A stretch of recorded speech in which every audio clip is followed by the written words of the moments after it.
Jambo dada.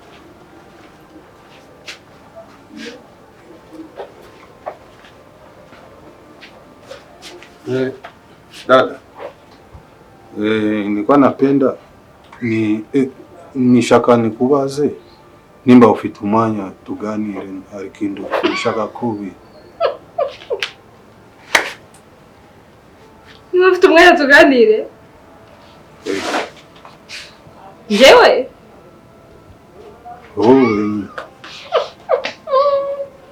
Nganira nawe? Shana mfite ngana nawe pe. C'est vrai ngewe nifite kindu nshaka nikuganirize. Nimba wa. Iki kintu se ntabwo wakivuga. Nuko mbona uri busy. Umva nge nta mwanya ufite, sibyo? Vuga ibyo uvuga cyangwa ururere. Shaka tuganira, ubu ntabwo turi kuganira. Muri kuvuga nka gusubiza. Ko mbona ndago nyitayeyo. Nshaka twicare tuganire n'ibindi. Ariko janze nago nge nicyo nganire nawe. Nge neza dufite ibintu twaganiraho. Kibazo. Oya pe, kirahari. Nge natwicaye tuganire. Ubwo se twaba tuganira kuki? Ku buryo cy'urindi ngo, ku buryo cyise kwangamo. Se twaganira kuki? Ndago ngutinza ni minota quelques petites minutes. Uvuga ibyo uvuga rogotwa ibyo rogotwa. Ndumva ndago bishaka kandi gende mu kazi. Hago uvuga ibyo ushaka kuvuga? None nago bari kuvuga nabi kandi ndago. None se ZAMU wambwiye icyo ushaka kumbwira. Ibyo nibyo ushaka kumvuga? Nkinginge ngewe. Ese reka nkumaze. Ubona ngiye ngufite umwanya. Fata umwanya wanjye nicaye nganire na ZAMU ubwo tuganira iki? Mbarumbwire nka projet twavugana.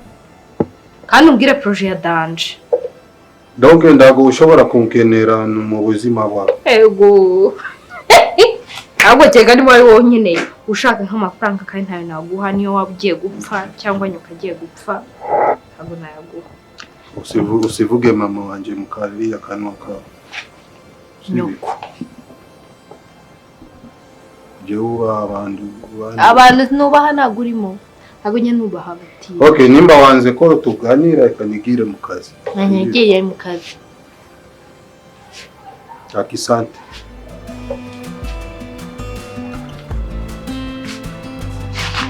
Banda mwanatinya.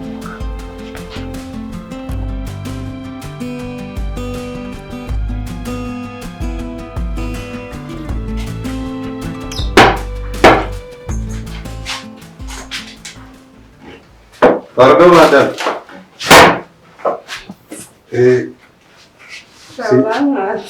Sorry. Ni sawa. Nishaka nikubaze. Nimba ufite akanya gatoya umbereze mwanya nikuvugisha. Hari kindu nishaka kubwira. Biratinda se? Oya ndago bitinda. Minota ngibiri gusa. Natibiri. Rero hari utuntu mama yarambwiye ngo umukorere. Ahubwo wowe genda kugira ngo ataza no kugusanga hano bikaba ibibazo. Ugiye hanze ndaza kubagusanga mu kanya. Ndakibazo murakoze.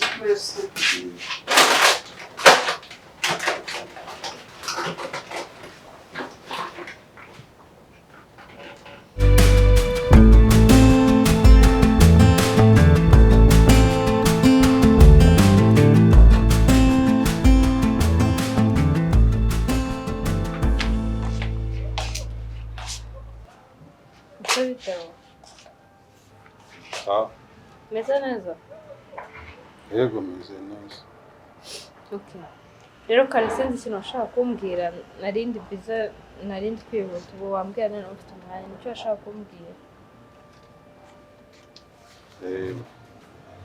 En fait ngewe kuba nageze hano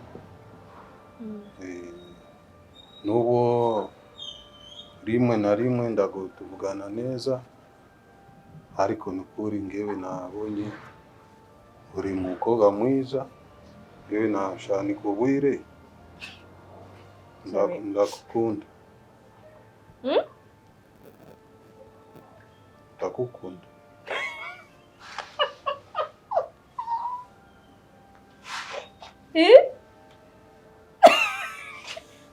Ningesha.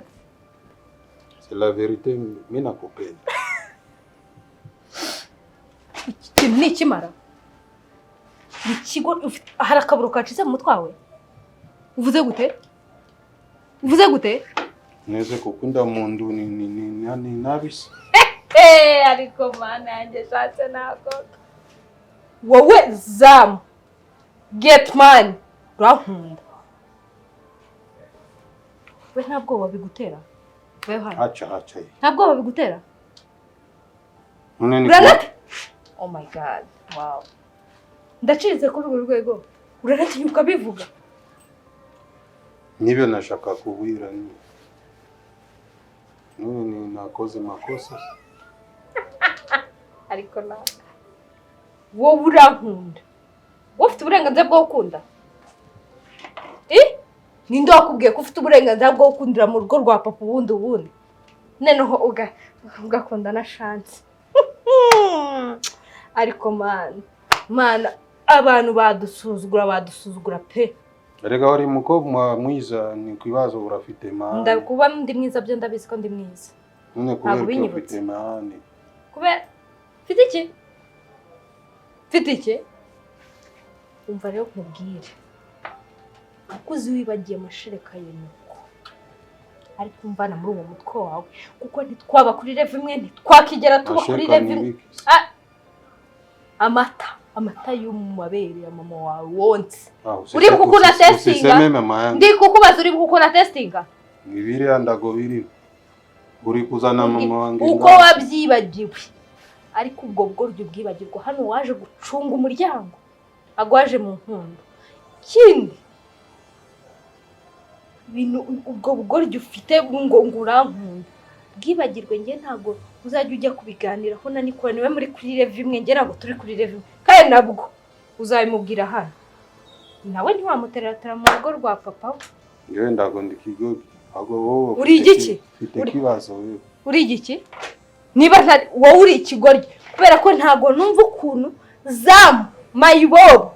Nano twirirwa tunashwara. Unkunda. Ako umutima wawe nawe ni ikigoryi kuko njye sinawe no way. Shana guri kuri level yanjye pe. Hano ubwo yegereye. Abahungu nkunda uskuru baba bameze bagomba kuba bafite amafaranga, basa neza, barize, barateruye kumva kandi muri ibyo byose. Wowe ufite angahe? Ngewe ufite amafaranga. Nagara nk'umukombanya afite. Okay. Gusa witonde. Uko ibi bintu nibitakwirukanisha. Mama umuryango wacu urasuzuguritse pe. Niba tugeze ahantu buri muntu wese atumenyera uko yishakiye. Ndakumenyereye cyane ndabatumenyereye. Ubu turasuzuguritse. Ubu manjye ni umuntu ukundana na ZAMU. ZAMU se ndubwe mukundana. Nyine iyo ndebye ubona wenda ntuvuge ko ndi n'umwana wawe urebye umukobwa nkanjye. He gukundana na ZAMU. ZAMU iwacu se? Ndi kukubaza nyine ZAMU. Uwo ari we wese niyo ubu muzamu. Byaterwa naho hari inda cyangwa bitewe n'ubwo buzamu aho bukorera. Wiki wenda birashoboka. Bitewe naho akorera ubuzamu. Ibyo tubyihorera. Hanze wacu ahubwo. Naye numirwa. Wari wumerwa se? Uzi ko uriya muzamu rurarunu rusakuriya rutoga runuka yatinyutse akambwira ko nkunda. Iki? Ibaza ngo gukundira iki? Ngo gukunda mu ruhe rwego? Ndabizi. Ariko uramutsindwa n'agasabe n'uwa muntu. Ngo gukunda iki? Nta byo nza nkundamo. Yabipanye mu kanwa karavuga ngo ego ngo nukuri ngo ndagukunda na bya biswahili bye bipfuye amatwi n'amaso ngarankunda ngo ngambonye mu buzima bwabo basendera. Nta muzima se birimo. Numva narufata nkarunika. Nje na ZAMU. Really?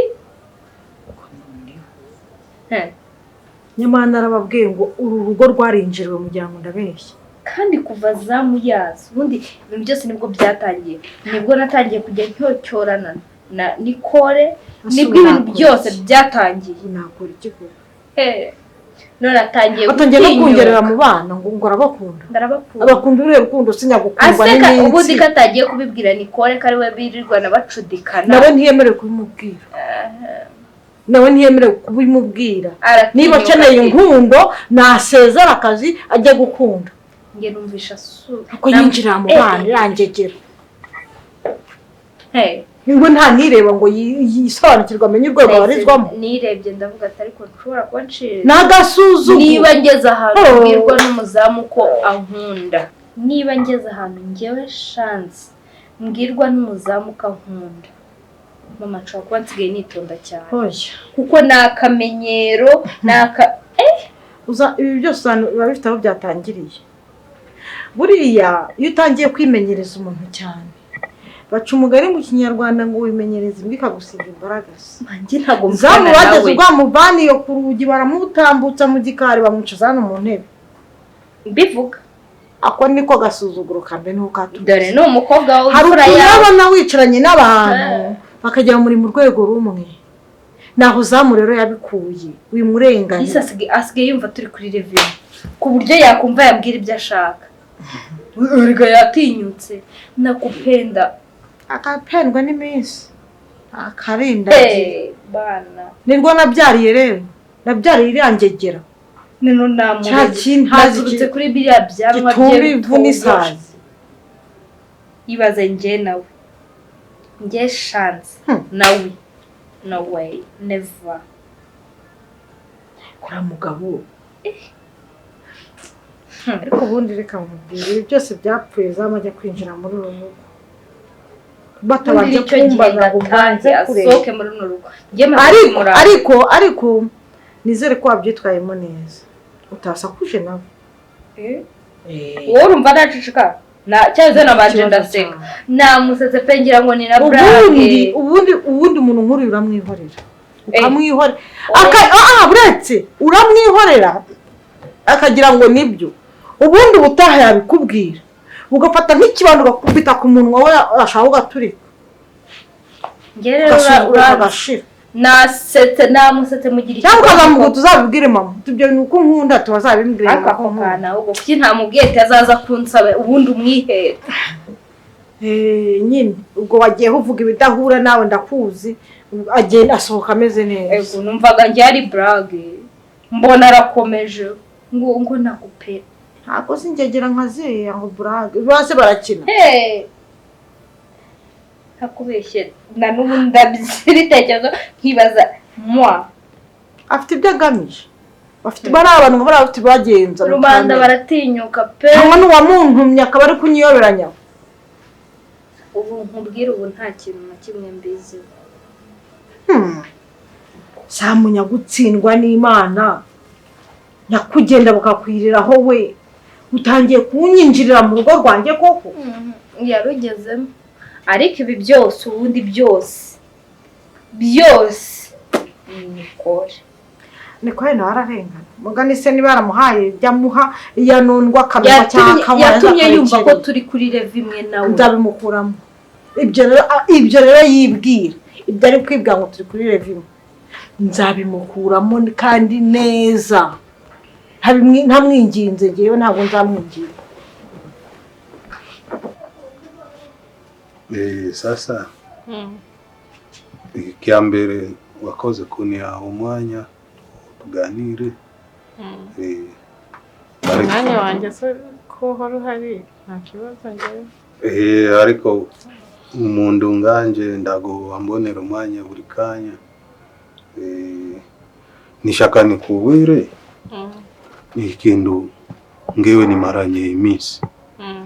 Depuis ngewe nakubonye mbona uri umwana mwiza ndagomeze na murumuna wawe. Donc wowe uri très gentil. C'est pourquoi ngewe nifashe kemezo navuga kangewe nibikubwire bireke kunigumamo umutima.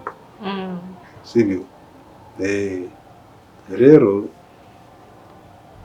ngewe nukuri bitewe n'iminsi twabanye nabonye uri mwana mwiza numva muri ngewe ndakukunda nukuri ibyo bintu ubyumve nibimvuye ku mutima wanjye kabisa nara sasi turi inshuti humura n'ubundi ndi inshuti yawe none se ngenda kwanga za ndagombizi ariko ngewe nishaka tube inshuti ya imbere inshuti nini tukwe barafiki sana donc wewe unibere copine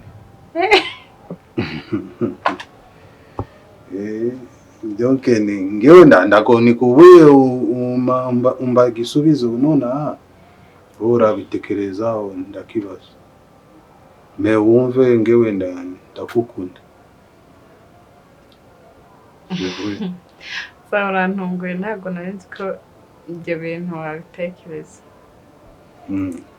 ni ibintu bibi kubera oya ntabwo ari bibi nta n'icyo bitwaye gusa nyine ukuntu uba ubona hano babifata ntabwo natekerezaga ko ibyo bintu wabitekereza gusa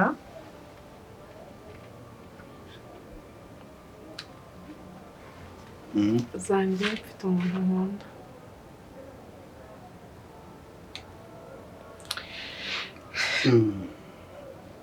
ariko ndagoma mu bana mfite umuntu nkunda ariko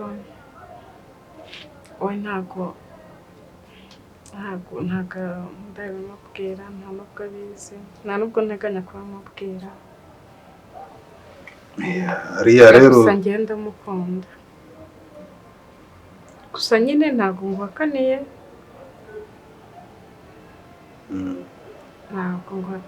ngewe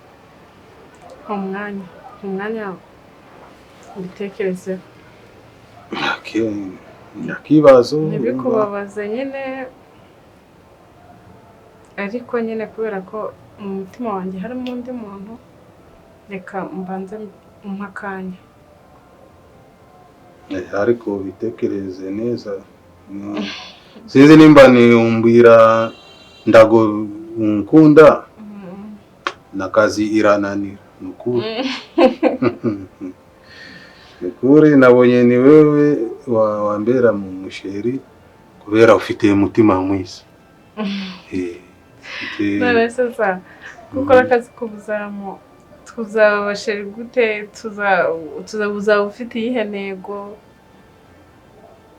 kandi ukora akazi kameze gutya wenda twashaka iyindi kazi kandi ngewe nzi gukora bintu byinshi nzi no kukanika imodoka ngewe urumva nishobora gushaka iyindi kazi amafaranga ngiye papa akagushakira akazi mu garage wabishobora sana mimi na grand mécanicien nasi kubera ko waje gukora akazi ka hano nikutangira nyine